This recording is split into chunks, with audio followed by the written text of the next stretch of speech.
The champagne fountain sparkled under the crystal chandeliers of the Grandview estate, casting prismatic light across the faces of 200 wedding guests.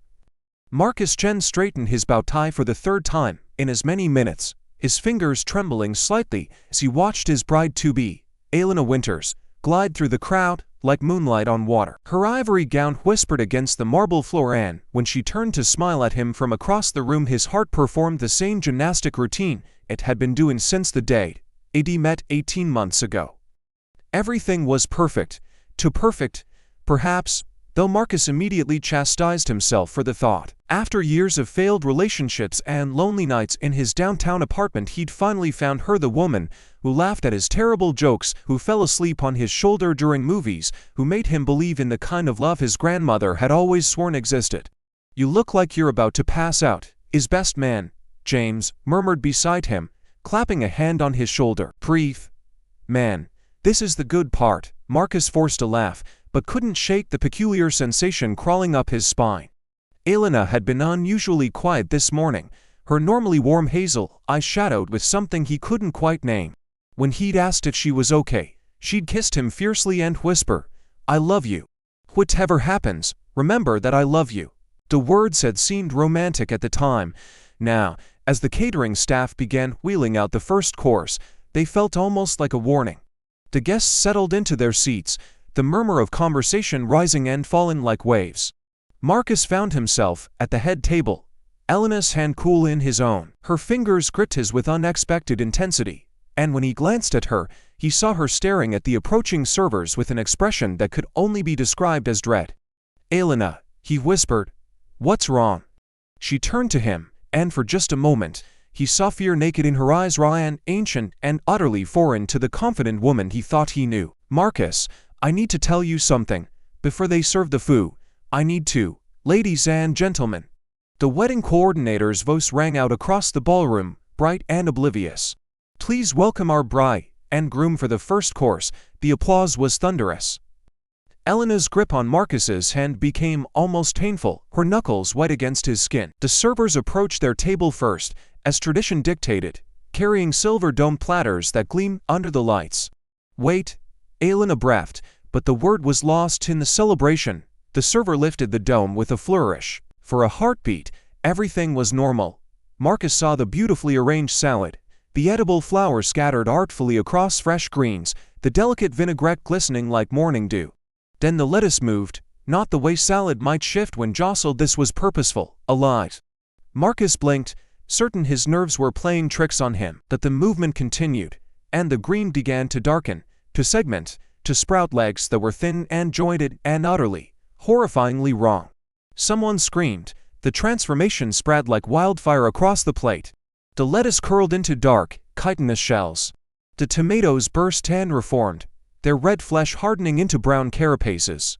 Within seconds, where there had been a gourmet salad, there was now a writhing mass of cockroaches, their antennae twitching, their bodies clicking against the fine china. Marcus lurched backward, his chair clattering to the floor. Around the ballroom, identical screams erupted as the same metamorphosis occurred at every table. 200 salads became 200 seething colonies of insects, crawling over the edges of plates, scuttling across white tablecloths, dropping onto the laps of shrieking guests. Chaos exploded, people leapt from their seats, knocking over chairs and champagne glasses. The orchestra stopped playing mid-note. A woman in a pink dress fainted directly into her husband's arms. Marcus heard James shouting something behind him, but the words were meaningless noise beneath the roar of panic. And through it all, Elena stood frozen, the head table, tears streaming down her face, whispering two words over and over. "Not again. Not again. Not again." Marcus's mind refused to process what he was seeing. This couldn't be real. People didn't just food didn't just there had to be an explanation. Contamination. A prank. A terrible, elaborate prank by someone who hated them, though who could possibly? A cockroach crawled across his shoe.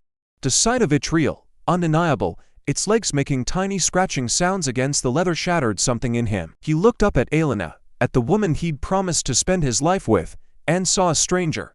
A beautiful, terrified stranger who had somehow known this would happen. "What did you do?" The question came out hoarse, barely audible above the pandemonium. "Elena, "What the hell did you do?" She met his eyes, and in that moment, Marcus saw his perfect wedding collapse into nightmare, saw his future twist into something dark and incomprehensible, saw the woman he loved transform before him into a mystery he had never asked to solve. "I tried to warn you," she whispered, reaching for him with shaking hands. "I tried so many times, but I was too afraid, too selfish." "Marcus, please, I can explain." A cockroach crawled up her arm, over the delicate lace of her sleeve. She didn't even flinch. Behind them, the ballroom doors burst open as security guards rushed in. Guests were fleeing in all directions, trampling flower arrangements and wedding favors in their desperation to escape. The beautiful reception, months of planning, thousands of dollars, the happiest day of their lives had become a scene from a horror film, and Marcus stood at the center of it all, staring at his bride, asking himself the one question that would change everything. Who exactly had he married? Have you ever felt that shiver down your spine? That feeling when you're on the brink of something wonderful, but a shadow from the past just won't let go. For Elena, that shadow had a name: the Winters curse. It was her wedding day, the day she was supposed to marry the love of her life, Marcus. But as she stood in the bridal suite, surrounded by lace and silk, the only thing she could feel was a cold, creeping dread. Her hands were trembling, not from excitement, but from a fear so deep it felt ancient. Her best friend, Sophie, was carefully fastening the tiny pearl buttons on the back of her gown. Sophie's touch was meant to be steadying, but it did little to calm the storm raging inside Elena. Every button felt like another link in a chain, pulling her closer to a fate she desperately wanted to escape. She stared at her reflection in the ornate, gold-framed mirror.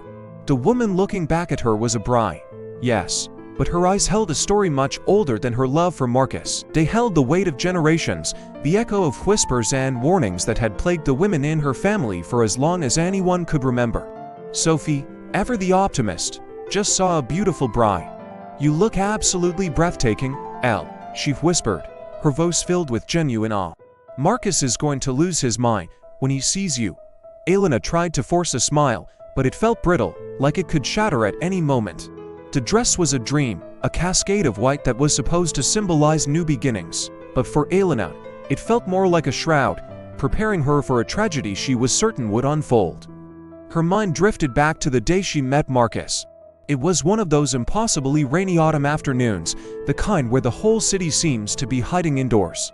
Elena had ducked into a small, steamy coffee shop called the Daily Grind, shaking the water from her coat.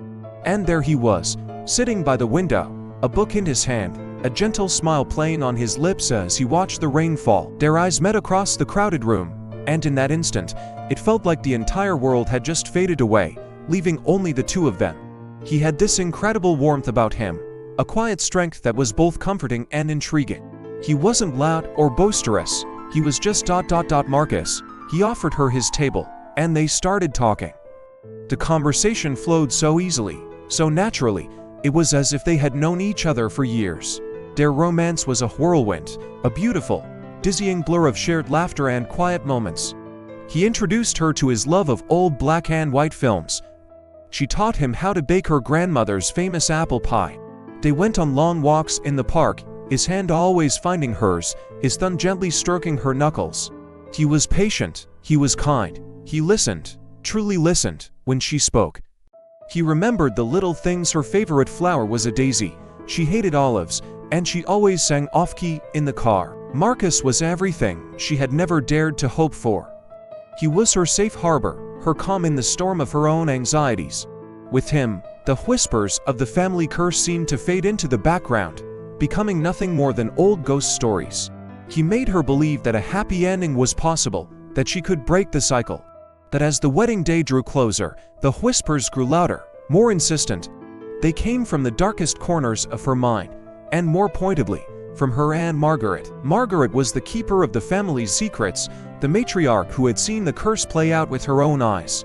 A few weeks before the wedding, Elena had finally found the courage to confront her. She found Margaret in the dusty attic of their ancestral home, surrounded by old photo albums and forgotten relics. The air was thick with the scent of old paper and lavender. "Aunt Margaret," Elena began, her voice barely a whisper, "I need you to tell me everything about the curse." Margaret looked up from a faded photograph, her eyes weary, filled with a sorrow that seemed ageless. "Some things are better left buried, my dear," she said, her voice raspy. But Elena persisted. "I'm getting married. I need to know. What happens? Why does it happen?" The confrontation was tense, a battle of wills between the past and the future. Margaret finally relented, her shoulders slumping in defeat. She told Elena about her great-grandmother, who lost her husband in a tragic accident just hours after their wedding reception. She spoke of her own sister, Elena's mother, whose marriage had crumbled into bitterness and heartbreak almost immediately after the vows were exchanged. The pattern was always the same: a joyful wedding, a beautiful reception, and then a sudden, devastating turn of fate, a twist, a tragedy that struck when happiness was at its peak. "It's a shadow that follows the women of this family, Elena," Margaret explained, her voice trembling. "It feeds on joy. The happier the bride, the crueler the twist." She revealed that she had tried to protect Elena by keeping the stories from her, by hoping that ignorance would somehow be a shield.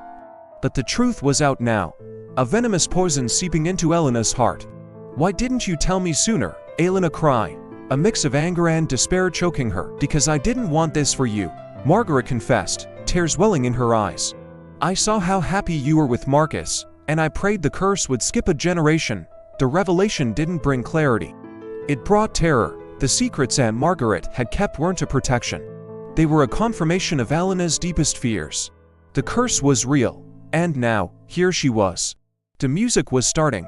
The deep, resonant notes of the organ began to drift up from the chapel below, signaling that it was time. Sophie gave her a final, encouraging squeeze. "It's time, Elle. Your future is waiting." Each step down the hallway felt like a step toward a guillotine. The long, carpeted corridor seemed to stretch on for miles. Her heart was a frantic drum against her ribs, a chaotic rhythm of love and fear.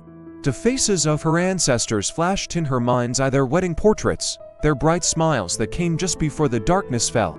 Would her face soon join theirs in the gallery of the cursed? The fear was a physical thing, a cold hand gripping her throat. She was haunted by the what-ifs. What form would the tragedy take? A sudden illness, a terrible accident, a betrayal that would shatter her heart into a million pieces. The curse was said to manifest during the reception, a cruel joke played by fate when everyone was celebrating. She reached the top of the aisle. The heavy wooden doors of the chapel swung open, and a wave of warm light and soft murmurs washed over her. The chapel was filled with the faces of friends and family, all of them smiling, all of them blissfully unaware of the storm inside her. Her eyes scanned the crowd, searching for one face. And then she saw him, Marcus. He was standing at the altar, bathed in the soft glow of the stained glass windows. He looked so handsome, so solid, so real, and he was smiling. Not just a polite smile, but a wide, beaming, ear-to-ear grin of pure, unadulterated joy. His eyes were locked on her, and in them, she saw nothing but love. He had no idea. No idea about the curse, about the fear that was consuming her, about the potential tragedy that loomed over them like a thundercloud. To him, this was simply the happiest day of his life. As she took her first step down the aisle, a single, terrifying thought echoed in her mind. His perfect, innocent joy was the very thing that might seal their doom. Thank you so much for watching. What do you think will happen to Elena and Marcus? Let us know in the comments below. And if you're hooked on this story, make sure to subscribe and hit that notification bell so you don't miss the next part of this thrilling tale. We'll see you in the next video. Sunlight streamed through the grand windows of the estate, painting everything in a golden, almost holy light. It was the perfect day, the kind you only see in movies. And there she was, Elena, walking toward me down the aisle. Each step she took seemed to sync with the beating of my own heart. Her gown was a cascade of white lace, and her veil couldn't hide the radiant smile that I had fallen in love with. My eyes started to sting with unshed tears. This was it. This was the moment our forever began. We stood before our families and friends, the world fading away until it was just the two of us. I promised her my whole life, my unwavering love, my every tomorrow. Her voice, when she spoke her vows, was as soft as a summer breeze, a melody that promised a lifetime of happiness. The minister finally said the words we'd been waiting for. "You may now kiss the bride." I lifted her veil, my hands trembling slightly. As our lips met, a single tear escaped her eye and rolled onto her lips. I tasted salt, the salt of her joy, and I thought my heart would burst.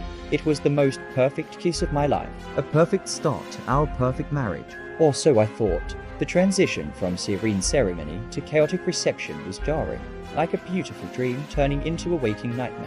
We had just shared our first dance, a slow, tender moment where I held my wife in my arms, feeling like the luckiest man alive. The ballroom was alive with laughter and music, the clinking of glasses a soundtrack to our joy. And then it started. A single scream, then another, and another, until the entire room was a symphony of terror. I turned, confused, and saw it. The marble floors, once polished to a mirror shine, were now a writhing black carpet. Cockroaches, thousands of them. They swarmed from under the tables, over the pristine white tablecloths, across the magnificent wedding cake that we had just cut. The decadent feast we had laid out for our guests was no longer food. It was a squirming, clicking mass of insects.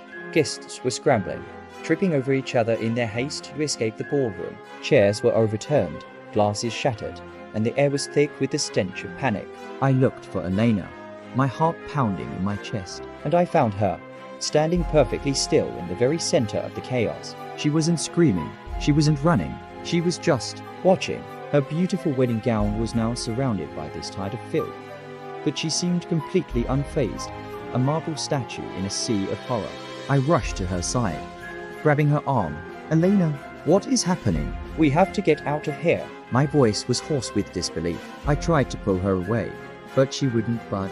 She slowly turned her head to look at me, and the expression on her face was one I had never seen before. It was a mixture of deep sorrow and resignation. The joy from moments ago was gone, replaced by a haunting emptiness. Marcus, she said, her voice barely a whisper, yet it cut through the surrounding noise. This is my family's curse. I stared at her, uncomprehending. Curse? What was she talking about? This had to be some kind of sick prank, a catering disaster of epic proportions. But the look in her eyes told me otherwise. Every celebration, every moment of pure happiness. She continued, her voice trembling. It's all turned to rot. The food. It becomes this. She gestured to the crawling insects with a detached air, as if she were talking about bad weather. I looked from the swarming cockroaches back to my new wife, and a cold dread began to seep into my bones. My mother was near the doorway, her face pale with shock, her hand covering her mouth. My best man, Tom, was trying to usher people out, his face a mask of disgust and confusion. They were all looking at us, at Elena, standing untouched in the middle of it all. The perfection of our day had been a lie, a beautiful facade hiding an ugly, unbelievable truth. Just as the chaos reached its peak, a commanding voice cut through the noise. Everyone, please, remain calm. It was Richard, Elena's father. He strode into the ballroom, his face grim but his demeanor steady. He didn't seem surprised by the horror. He seemed to have been expecting it. He made his way through the panicking crowd, directly towards us. He placed a hand on Elena's shoulder, a gesture of both support and shared grief. He looked at me, his eyes filled with a pain that seemed ancient. Marcus, he said, his voice heavy with regret. I am so sorry. We should have told you. He then began to explain, his words painting a picture more terrifying than the scene before us. Generations ago, an ancestor had wronged a powerful woman who, in her rage, had laid a curse upon their bloodline. Any food prepared for a celebration of love or happiness for a woman in their family would turn into a plague of insects. It was a curse designed to isolate, to ensure they could never truly share their joy with others. He told me about Elena's mother. Her own wedding had ended in the exact same way. The public humiliation and the horror of the curse had broken her spirit. She had spiraled into a deep depression, unable to bear the weight of her family's dark inheritance, and eventually she had taken her own life, leaving Richard to raise Elena alone. In the shadow of this terrible secret, I listened, my mind reeling. The world tilted on its axis. Elena, my Elena, the woman I loved more than life itself, had been living with this nightmare her entire life. Every birthday party, every holiday, every moment that should have been joyful was tainted by this grotesque secret. Why hadn't she told me? Why had she let me walk into this, completely blind? I felt a surge of anger, of betrayal, but it was quickly drowned by an overwhelming wave of pity and a strange, deep-seated sorrow for her, for the life she had been forced to live. The last of the guests had fled. The staff was gone. It was just me, Elena, and her father standing in the ruins of our wedding reception. The beautiful ballroom looked like a desecrated temple. I couldn't look at Elena. I couldn't process the enormity of what I had just learned. I needed air. I stumbled out of the ballroom, away from the stench and the sight of the crawling insects, and found myself in the quiet moonlit garden. The air was cool and clean, and the gentle sound of a fountain was a soothing balm on my frayed nerves. I stood there for a long time, trying to make sense of the impossible. My perfect wedding, my perfect wife. It was all built on a foundation of secrets and a terrifying supernatural curse. I found her by the fountain, the moonlight catching the tears that traced silent paths down her cheeks. Her wedding dress, once a symbol of our bright future, now seemed like a tragic costume. The silence between us was heavy, filled with unspoken questions and the wreckage of the last hour. Finally, she spoke. "I was going to tell you," she whispered, her voice raw. "So many times, but I was afraid. I love you so much, and I was terrified that if you knew, you would leave me. Who would want to marry into this?" Her shoulders shook with silent sobs. I thought, maybe, if our love was strong enough, it could break the curse. I was foolish. I was selfish. I looked at her, truly looked at her, not as the perfect bride from my dreams, but as a woman carrying an unbearable burden. The anger I felt had dissipated, replaced by a profound sadness. I had been betrayed, yes. She had lied to me by omission, letting me step into this disaster. But I also saw the desperation that had driven her. I saw the lonely little girl who could never have a real birthday party. I saw the young woman who was terrified of losing the one person who made her feel normal. I knelt in front of her, taking her cold hands in mine. "Elena," I said, my own voice thick with emotion, "I do love you. Nothing that happened tonight can change that." A flicker of hope sparked in her eyes. "But," I had to be honest, "this changes everything. A marriage can't be built on secrets this big. I don't know if I'm strong enough to live with this shadow over us. I don't know if our love is enough to survive a curse." She flinched, but she didn't pull away. "I need time," I said, my voice breaking. "I need space to think, to decide if we can have a future, or if our story ends here, tonight." I stood up and walked away, leaving her weeping by the fountain. The future of our 1-hour-old marriage hanging precariously in the balance. Thank you so much for watching. This was a really intense story to tell. What would you do if you were in Marcus's shoes? Let me know your thoughts in the comments below. And if you enjoy stories that mix romance with a touch of the supernatural, make sure to subscribe and hit that notification bell so you don't miss our next video. See you next time. The flickering candlelight of our wedding reception was supposed to illuminate a lifetime of happiness. Instead, it cast long, dancing shadows that would haunt my every waking moment.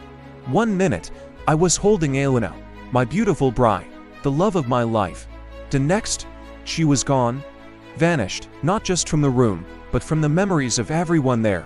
It was as if she had never existed. My best man, my parents, our friends, they all looked at me with pity, whispering about a groom who'd lost his mind at the altar. But I knew she was real. My life for the next 2 weeks became a frantic, desperate search. I tore through our apartment, every drawer, every box, looking for something, anything, to prove my sanity. The world had gaslit me into believing a lie, and I was about to break. Then, I found it, tucked away in a dusty box in the attic, a forgotten family album. And there she was, a faded photograph of my great Aunt Laura on her wedding day, standing next to a man whose face was blurred, erased from the image. Beneath it, a caption in my grandmother's spidery handwriting. "The Winters curse strikes again." My blood ran cold. The Winters curse, it was a name I hadn't heard since I was a child, a ghost story whispered to scare me into behaving. But this was no story. I dug deeper, finding old letters, diary entries, a hidden history of my family's men losing their brides on their wedding day, erased from history itself. The pattern was undeniable, a chilling legacy I had unknowingly inherited. Just as the pieces were clicking into place, my mother arrived. The look on her face was one I'd never seen before, a terrifying mix of fear and resignation. She'd known. All this time, she'd known. She begged me, pleaded with me to stop. "Marcus, let it go," she cried, her hands trembling. "You can't fight this, for your own good, for your own sanity. Leave it be. Forget her." Her words were like daggers. Forget Elena. How could I forget the sun? How could I forget the very air I breathed? The argument was fierce, raw, I accused her of letting this happen, of hiding the truth. She insisted she was protecting me from a battle I couldn't win. I told her to leave. The silence after she left was heavier than any sound. I was alone, surrounded by the ghosts of my family's past, when I heard a soft knock at the door. I almost ignored it, thinking my mother had returned. But a small, hopeful part of me opened it anyway. And there she was, Elena, my Elena. But not the vibrant, glowing woman I had married. She was a phantom, pale and translucent, her eyes filled with a sorrow so deep it mirrored my own. She looked, lost, broken. "Marcus," she whispered, her voice a fragile echo. "You can see me." I could only nod, my heart aching as I reached out, my hand passing right through her shoulder. The pain of that moment was indescribable. She wasn't truly here, not in the way that mattered. She held up a small, leather-bound journal. "It was my mother's," she explained. Her voice was stronger now, fueled by a sliver of purpose. She knew. She spent her life researching this. This thing, she thought she found something. A way to break it. I took the journal, my fingers tracing the worn cover. Inside, her mother's elegant script detailed years of obsessive research into folklore, ancient rituals, and forgotten histories. She had been trying to protect Elena from the fate that had befallen her own family, a parallel tragedy intertwined with mine. Most of it was dead ends and desperate theories. But then, on the last few pages, a name, a place. A remote village in the heart of Romania, home to a secluded monastery said to guard ancient secrets about severing generational curses. It was a long shot, a whisper of a lead in a storm of impossibility. Elena looked at me, her spectral form shimmering. "I have to go, Marcus. It's the only chance I have." I looked at her, at the journal, at the life that had been stolen from us. My mother's warning echoed in my mind. Leave it be. But looking at Elena, at the ghost of a woman I loved more than life itself, I knew that wasn't an option. Forgetting her wasn't living. It was a slow, agonizing death. Protecting myself meant losing everything. "No," I said, my voice firm for the first time in weeks. "You're not going alone. We started this together. We'll finish it together." A flicker of light, of the old Elena, sparked in her eyes. It was a fragile hope, but it was ours. 2 days later, we were on a plane, soaring above the clouds, heading east. The cabin was quiet, the hum of the engines a steady drone against the darkness outside. Elena sat beside me, her form more solid than it had been, as if my belief, our shared purpose, was giving her strength. She pointed to a page in her mother's journal, showing me an old map of the Carpathian Mountains. I leaned in, our shoulders almost touching, a phantom warmth passing between us. I didn't know what we would find in Romania. I didn't know if we could fight a curse that had haunted my family for generations. The odds were impossible, the danger unknown, but for the first time since our world shattered, I wasn't just a man haunted by a ghost, we were a team again. As I looked at her, a faint smile gracing her lips, I knew that no matter what horrors awaited us, I would face them. For her, for us, the search for a cure had begun. Thank you for watching our story unfold. If you want to see what happens next in our journey to Romania, make sure you subscribe and turn on notifications so you don't miss a thing. The cobblestones of Saisoara glisten under a veil of morning mist, each stone whispering tales of centuries past. Marcus and Elena walked side by side, their footsteps echoing softly in the narrow, winding streets. The air, cool and heavy with the scent of damp earth and distant wood smoke, seemed to press in on them, a tangible weight of history and unspoken secrets. Above, the iconic clock tower pierced the fog, its stoic face a silent witness to their journey.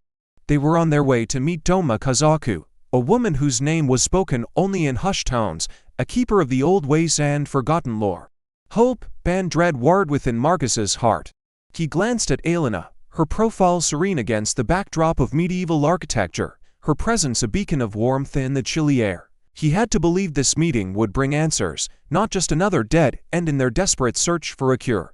The address led them to a weathered oak door, tucked away in an alley that time seemed to have forgotten. Marcus knocked, the sound unnaturally loud in the quiet street. The door creaked open, revealing a woman whose eyes held the depth of ancient forests. Doma Kazaku was older than he'd imagined, her face a tapestry of fine lines, yet she moved with a quiet, certain grace. She gestured for them to enter without a word. They stepped from the misty gray into a room bathed in unexpected sunlight. Dust motes danced in the golden shaft slanting through a large, mullioned window, illuminating a space filled with books, herbs, and strange, intricate artifacts. The air was thick with the scent of dried lavender and old paper. It was a room of secrets, a sanctuary of knowledge. Domna Kazaku settled into a high-backed chair, her gaze fixed on Elena with an unnerving intensity. "You are here about the Winters curse," she stated, her voice a low, resonant hum. "It wasn't a question. You seek to break it." Marcus nodded, his throat suddenly tight. "We were told you could help us." The old woman's eyes shifted to him, sharp and discerning. Help is a complicated word. To understand the cure, you must first understand the affliction. The curse is not merely a drain on life, it is a parasite of the soul. It feeds not on sorrow, but on joy. She paused, letting the weight of her words settle in the sunlit room. Marcus felt a cold dread snake its way up his spine. All the moments of happiness he and Elena had shared, the laughter, the quiet contentment, had they been feeding the very thing they sought to destroy? He saw the same dawning horror reflected in Elena's wide eyes. "It was cast generations ago," Domna Kazaku continued, her voice weaving a story as old as the city itself. "A powerful spirit, trapped between worlds, was bound to your family line. To sustain its ethereal form, it requires the most potent of energies, pure, unadulterated happiness. The stronger the love, the deeper the joy, the faster the curse consumes its host. It leaves behind an empty vessel, a winter of the heart from which there is no spring." She looked directly at Elena. "The curse has chosen you as its next vessel because your capacity for joy, for love, is immense. It is a testament to the light within you, but it is also what will destroy you." The room felt suddenly colder, the sunlight a cruel mockery of the darkness she described. Marcus felt his hands clench into fists. It was a monstrous, twisted logic. Their love, the most beautiful thing in his life, was the weapon being used against them. "But there must be a way to stop it," Elena said, her voice trembling but firm. "A way to break the cycle." Domna Kazaku gave a slow, somber nod. "There is one way. The spirit is bound by a pact of sacrifice. To sever the connection, the curse must be willingly accepted by another, transferred. One soul must take the burden so the other may live, but the cost is absolute. The one who accepts the curse will not only live a life devoid of happiness, but will also become the final anchor for the spirit. When their life ends, the spirit will be drawn with them into oblivion, and the curse will be broken forever." A terrible, suffocating silence filled the room. Sacrifice. The word hung in the air, heavy and final. Marcus looked at Elena, at the fierce, determined light in her eyes, and he knew what she was thinking.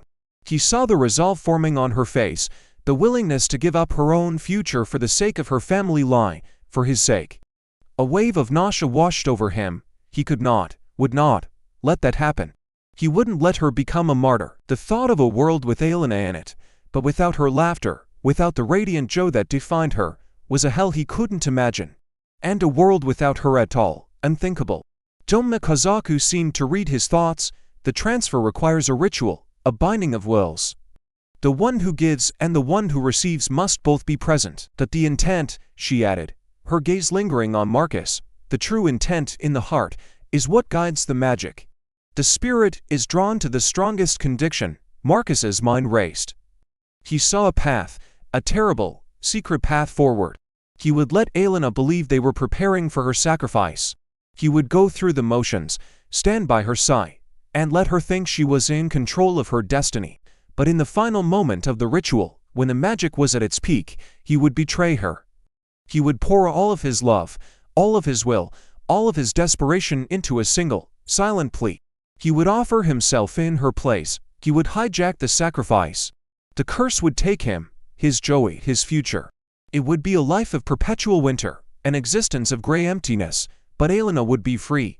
She would live. She would laugh again, love again, and fill the world with the light that he adored. It was a choice made in an instant, a silent vow sealed in the sun-drenched room. He would trade all of his tomorrows for her today. As they left Domna Kazaku's home and stepped back into the misty Sai Solara streets, Elena reached for his hand, her expression a mixture of fear and resolve. She squeezed it, a silent promise of her sacrifice. Marcus squeezed back, his heart a cold, heavy stone in his chest, His grip was a promise, too. A promise of the beautiful, devastating like he was now sworn to uphold. It was the ultimate act of love, a secret he would carry alone into the encroaching darkness. The cobblestone streets of Saisora seemed to echo with laughter that wasn't our own. We were tourists, just like any other, capturing memories with our phones, posing against the medieval backdrop of pastel houses and the iconic clock tower. Elena, radiant and full of life, pulled me from one souvenir shop to the next, her smile a brilliant counterpoint to the city's ancient stones. But beneath my own forced grin, a storm was raging. The curse, a shadowy heirloom passed down through my family, was slowly tightening its grip on her, and I saw its subtle fingerprints in the fleeting shadows that crossed her eyes when she thought I wasn't looking. Every laugh, every shared glance was tinged with the bitter knowledge that our time was borrowed, running out like sand through an hourglass. That evening, as the sun bled orange and purple across the Transylvanian sky, Elena's playful mood vanished. We sat on the balcony of our hotel room, the festive sounds from the square below feeling a world away. She took my hand, her grip firm, her gaze unwavering. "Marcus," she said, her voice heavy with a resolve that chilled me to the bone, "I can't let it win. I won't let you watch me fade away. I've made a decision." She spoke of sacrifice, of giving herself to the curse to break its hold on my lineage forever. She saw it as an act of love, a final, noble gesture. To me, it was an unimaginable horror, a future I refused to accept. Arguing was pointless. I saw the unshakable determination in her eyes. It was a love so fierce, was willing to self-destruct. And in that moment, I knew I had to find another way, a darker path she would never have to walk. As Elena slept, exhausted by her own grim conviction, I slipped out into the hushed night. My destination was a name whispered only in fearful circles, Domna Kazaku. I found her in a crumbling house on the outskirts of the old city, a place where the shadows seemed to cling to the very walls.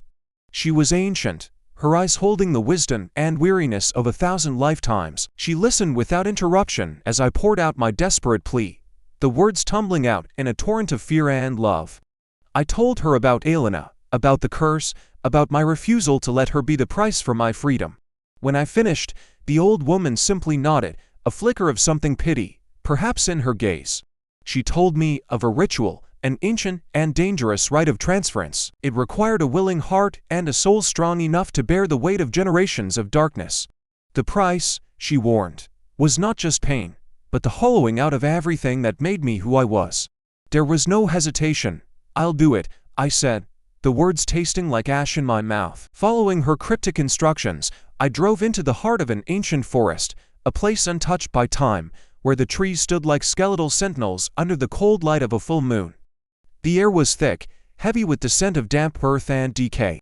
I found the clearing she described, a circle of moss-covered stones that pulsed with a faint, unseen energy. My heart hammered against my ribs, a frantic drumbeat in the oppressive silence. I began the ritual, my voice a strained whisper as I recited the forgotten words she had taught me. The world around me started to shift. The vibrant greens and browns of the forest bled away, replaced by a monochrome palette of muted grays and deep blacks. It felt as if a vacuum was drawing all the color, all the warmth, not just from the world, but from inside me. A coldness, deeper and more profound than any winter chill, seeped into my bones. It was a physical sensation, an icy serpent coiling around my heart. I saw flashes of my ancestors, their faces twisted in the same agony I now felt. I saw their suffering, their despair, and I felt it become my own. The love I held for Elena, the bright, burning center of my universe, began to dim. It wasn't that it disappeared, it was that I could no longer feel its warmth. The connection, the very thing that drove me here, was being systematically dismantled, strand by painful strand. A wave of nausea and vertigo washed over me, and I collapsed onto the damp earth, the curse settling into its new home, a leaden weight in the very core of my soul. The moon, once a silvery beacon, now looked like a sterile, white disk in a colorless sky. I don't know how long I lay there, adrift in a sea of gray emptiness. Eventually, instinct, or some lingering shred of my former self, compelled me to move. The drive back to Saisora was a blur. The city lights, once so charming and vibrant, were now just flat, sterile points of light. The world had been muted, its volume turned down to a dull, persistent hum. I walked through the hotel lobby like a ghost, unnoticed, unfeeling. As I stepped into our room, a profound silence greeted me. It was the silence of absence, of a void where life used to be. My phone buzzed on the nightstand. A single missed call and a voicemail from Elena. I pressed play, my hand moving with a mechanical detachment. Her voice filled the room, frantic and breathless, yet soaring with a joy so pure it was almost painful to hear. Marcus, oh my God. Marcus, it's gone.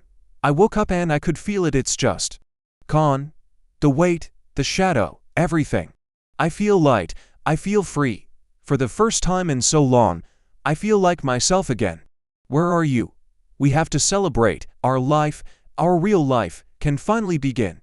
Her words, once the very music of my existence, were now just noise. They washed over me, failing to find purchase, failing to spark any flicker of emotion in the hollowed-out cavern of my chest.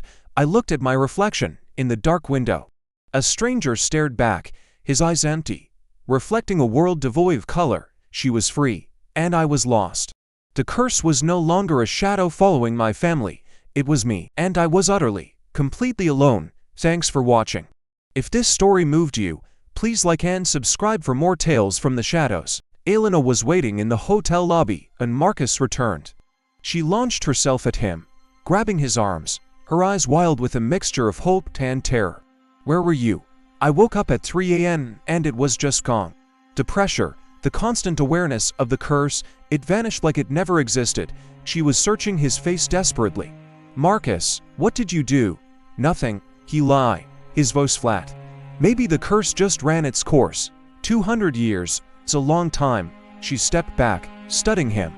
You're different, something's wrong with you. I'm tired. It's been a long few days. No, it's more than that. She reached up to touch his face, and he flinched away involuntarily. Her flashed across her features. Marcus, please, talk to me. What happened? We should go back to the States, he said, avoiding her eyes. Get the annulment finalized. You're free now. You can have a normal life. I don't want a normal life. I want you. Her voice cracked. Marcus, we came here together. We were finding our way back to each other. And now you're acting like you can't stand to be near me. The curse whispered in his mind, amplifying every negative thought, turning what little remained of his emotions into something toxic. She's better off without you. You're damaged now. Let her go before you drag her down. I can't do this anymore, he heard himself say. The wedding, the curse, this whole nightmare, I can't.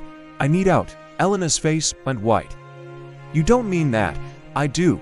The words came easier than they should have, the curse smoothing his path toward isolation. I tried.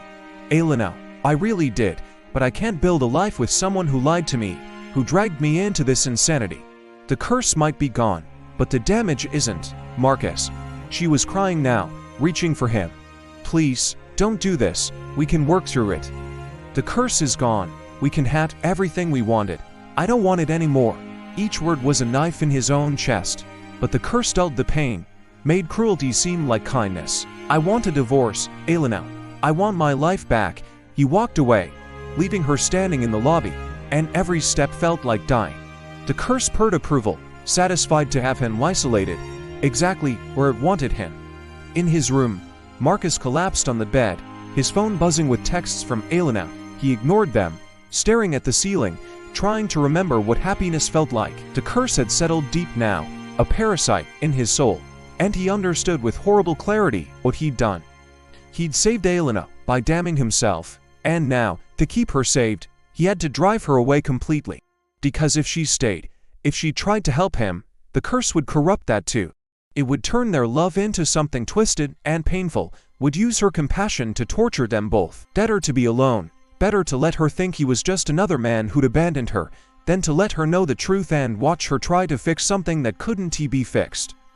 His phone rang. Doma Kazaku, you told her you want a divorce, she said without preamble. That wasn't part of our agreement. There was no agreement. I took the curse to save her. Staying with her defeats the purpose. Marcus's voice was dead even to his own ears. The purpose was to free her from the curse, not to destroy yourself alone. Mr. Chen, you're making this worse than it needs to be. Am I? The curse feeds on joy, on celebration, on love. If I stay with Elena, It'll just find new ways to torture us through our relationship. But if I'm alone, if I cut myself off from everything, the curse has nothing to corrupt except me. That's not how curses work, isn't it? Marcus laughed bitterly. I can feel it. Domna Kazaku. It's already in my head, turning my thoughts dark, making isolation seem logical, and maybe it is. Maybe the kindest thing I can do for Elena is disappear from her life completely. She deserves to know the truth. To make her own choices, she made her choice when she married me without telling me about the curse. Now I'm making mine. He hung up before she could argue further.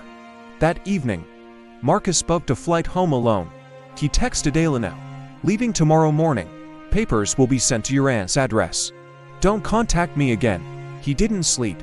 Just lay in the dark, feeling the curse wrapped tighter around his mind, whispering that he'd made the right choice, that Elena would be better off, that his suffering was noble and necessary. At 2 a.m., someone knocked on his door. He knew it was Elena before he opened it. She stood in the hallway, her eyes swollen from crying, still wearing the same clothes from earlier. But her expression wasn't pleading anymore, it was determined. I talked to Domna Kazaku, she said, pushing past him into the room. She told me everything. The transfer ritual. What you did. Marcus's blood turned to ice. She had no right. She had every right. Elena spun to face him, anger and anguish warring on her face. You took my curse, Marcus. You took it without asking me, without giving me a choice, and now you're trying to drive me away to protect me from your own sacrifice. It's done. There's no reversing it. I know. Domna Kazaku explained that too. Elena moved closer, and Marcus forced himself not to retreat. The curse is yours now, and you're right that it feeds on Joe, on connection. But you're wrong about what that means, Elena. Please just go. No. She took his hands, and Marcus felt the curse recoil from the touch, hissing its displeasure. You think isolation protects me. It doesn't. It just lets the curse win completely. But if we stay together, if we fight it together, we might find another way. There is no other way. This is what I chose. Then choose again, she said fiercely. Choose me. Choose us. Choose to believe that love might be stronger than a curse because it is. Marcus, what you did, taking this burden from me, that's the most powerful magic there is. Don't waste it by giving up now. Marcus felt something crack in his chest, a hairline fracture in the curse's hold. Elena was right. The curse wanted him isolated, wanted him drowning alone in darkness. But what if refusing to drown was itself an act of rebellion? I can't feel Joe anymore, he whispered. The curse took that. I look at you and I know I love you, but I can't feel it. It's like trying to remember a color I've forgotten. Then I'll feel it for both of us, Elena said, pulling him close. Until you remember, however long it takes. Marcus wanted to argue, to push her away for her own go. But the curse's grip had loosened just slightly, and in that crack of light, he made a different choice. He held her back. They returned to the States together, but Marcus insisted on separate apartments. Elena agreed reluctantly, understanding that fighting the curse required strategy, not just determination. They needed to figure out how it worked in its new host before they could combat it effectively. The curse's effects on Marcus became clearer over the following weeks. Food tasted like ash, music was just noise. The architecture work that had once thrilled him now felt pointless. He moved through life in shades of gray, the curse a constant weight that turned every moment into something to endure rather than experience. But Elena refused to let him suffer alone. She showed up every day, bringing research, bringing hope, bringing her own stubborn refusal to accept defeat. I found something, she said one evening, spreading papers across his coffee table, in my mother's journal. She wrote about moments when the curse's grip loosened, times when she felt almost normal. Marcus looked at the pages without interest, the curse whispering that nothing mattered, that hope was pointless. Marcus, look, Elena grabbed his face, forcing him to meet her eyes. She wrote that the curse weakened during moments of selfless love. Not romantic love, not celebration, just pure, uncomplicated caring for others. When she volunteered at hospitals, when she helped strangers, the pressure lifted slightly. Your mother still went mad, because she was trying to carry the curse alone while fighting it, but you're not alone, I'm here. And if selfless love weakens it, then maybe the opposite of what the curse wants isn't isolation. It's connection, service, Choosing Joe for others even when you can't feel it yourself. Marcus wanted to dismiss it, but something in her words resonated. The curse had been feeding on Winters' women stolen Joe for 2 centuries. What if the way to starve it was to give Joe freely, to create it for others without expecting to experience it himself? What are you suggesting? Elena pulled out her laptop. I'm suggesting we fight back. We start a foundation, something that helps people celebrate in ways that were stolen from our family. We fund weddings for couples who can't afford them. We throw parties for sick kids. We create Joe illiberately, systematically, as an act of rebellion against everything this curse represents. I won't feel any of it. I know. But they will. The people we help will feel it. And maybe that's enough to weaken the curse. To show Mora's spirit, wherever she is, that revenge doesn't have to be eternal. That love and generosity can break cycles of suffering. It was idealistic, probably impossible, but Marcus found himself nodding. Because the alternative was drowning in gray emptiness forever. And even the curse couldn't completely kill his stubborn refusal to surrender. They called it the Winters Chen Foundation. Elena handled a public-facing war, while Marcus managed the logistics, using his architecture skills to design spaces for celebrations. They funded weddings, threw birthday parties for foster kids, organized community gatherings in underserved neighborhoods. And slowly, imperceptibly at first, something shifted. Marcus still couldn't feel joy directly, but he began to feel. Sacco saw it in the faces of the people they helped, and found a kind of satisfaction in that. Not happiness, exactly, but purpose, meaning, a reason to get up each morning that the curse couldn't completely corrode. Elena noticed it first. You smiled today, when that little girl thanked you for her birthday party. It was small, barely there, but you smiled. Marcus touched his face, surprised. Did I? You did. Elena took his hand. They did that worn out, careful touches that the curse hadn't yet figured out how to poison. It's working. Marcus, slowly, but it's working. 6 months after Romania, they were planning their largest event yet, a mass wedding ceremony for 20 couples who couldn't afford traditional ceremonies. Marcus was handling the logistics when Elena burst into his apartment, her face flushed with excitement. Domna Kazaku called. She's been researching the curse's structure, and Marcus, she thinks she found something. A way to weaken the transfer, maybe even reverse it partially. Marcus felt a flicker of something that might have been hope. How? The curse feeds on stolen Joe, right?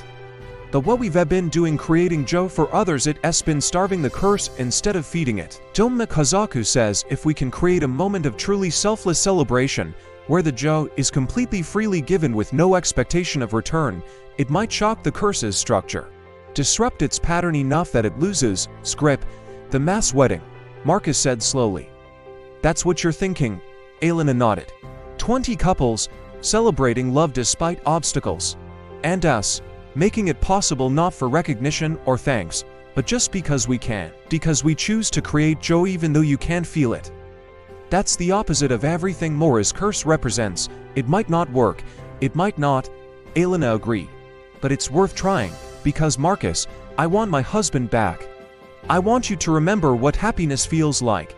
And I lines fight this curse every day for the rest of our lives if that's what it takes. The mass wedding was held in a botanical garden. Marcus had designed himself his first project in months. It had felt like more than just going through motions. Elena had worked with the couples individually, ensuring each ceremony felt personal and meaningful. Marcus watched from the sidelines as 20 couples exchanged vows, their faces radiant with joy. He waited for the curse to react, to transform the celebration into horror as it had at his own wedding. Nothing happened. Elena found him after the ceremonies, tears streaming down her face. It didn't manifest, Marcus. The curse didn't manifest. All this Joe, all this celebration, and it did nothing, because it's not their Joe. Marcus realized, understanding flooding through him.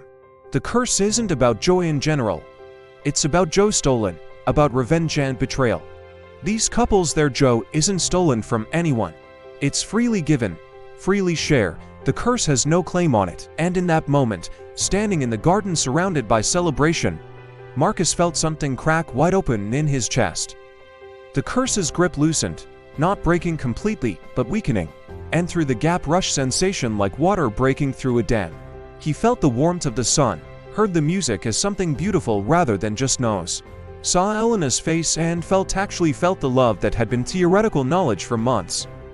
"Elena," he breathed, and she turned to him with widening eyes. "Marcus, what is it? I can feel it," he said, wonder filling his voice. To Joe, not fully, not like before, but it's there. The curse is still present, but it's weakened. Elena launched herself at him, and this time, when he held her, the curse didn't whisper poison. It retreated, finding less purchase against the genuine happiness blooming in his chest. Domna Kazaku had been right. Selfless Joe, freely created and given without expectation, it was the antidote to a curse born from theft and revenge. The curse wasn't gone. Marcus knew he'd probably carry in some form for the rest of his life. But it no longer owned him. It was a shadow he lived with rather than a master he served. And standing there, in the garden, holding his wife as 20 couples celebrated their love, Marcus Chen understood that they'd found something more powerful than curse-breaking magic. They'd found a way to live despite the darkness.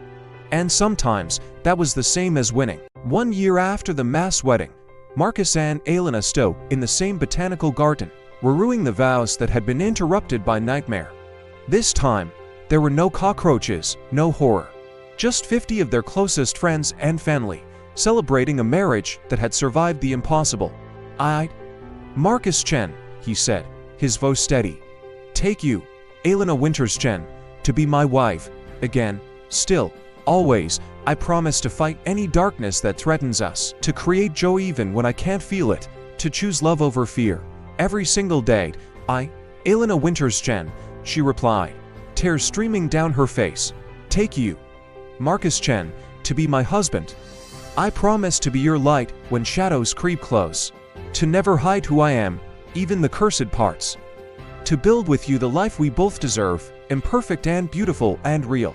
They kissed as their friends cheered, and Marcus felt genuine joy at the muted echo he'd become accustomed to, but something bright and warm and almost like before. The curse was still there, would probably always be there in some form, but it no longer defined him. The Winters Chen Foundation had grown beyond their wildest expectations. They'd helped over 100 couples celebrate their weddings, thrown parties for countless children, created spaces for joy in communities that had known too little of it. Each event weak and the curse's grip a little more, proof that love given freely was the antidote to revenge taken in anger. At the reception held outdoors, at Elena's insistence, with simple food served family style so no one moment could trigger the curse, Marcus found himself actually enjoying the celebration. Not perfectly, but enough to laugh at James's terrible toast, to dance with his wife without counting the minutes until he could escape, to feel grateful for the strange journey that had brought them here. His mother approached as the sun set, her expression cautious. She'd been wary since learning the full story, both the original curse and Marcus's sacrifice. But slowly, she'd come around, impressed despite herself by what he and Elena had built. "You seem happy," she said carefully. "Genuinely happy." "I am," Marcus replied, surprised to find it was true. "Not the way I was before. Maybe, but maybe better. More intentional. She's good for you." "I was wrong about that." Marcus squeezed his mother's hand. "You were scared for me." "That's not wrong." Elena joined them, sliding her arm around Marcus's waist in the easy way they'd rediscovered. "Mrs. Chen, thank you for coming. I know this hasn't been easy." "Call me Mom," his mother said, her voice gruff but genuine. "If you're going to be married to my son twice, we should probably use first names at least." Elena's face lit up, and Marcus felt an echo of her joy as if it were his own. The curse hissed its displeasure, but it was a distant thing now, manageable.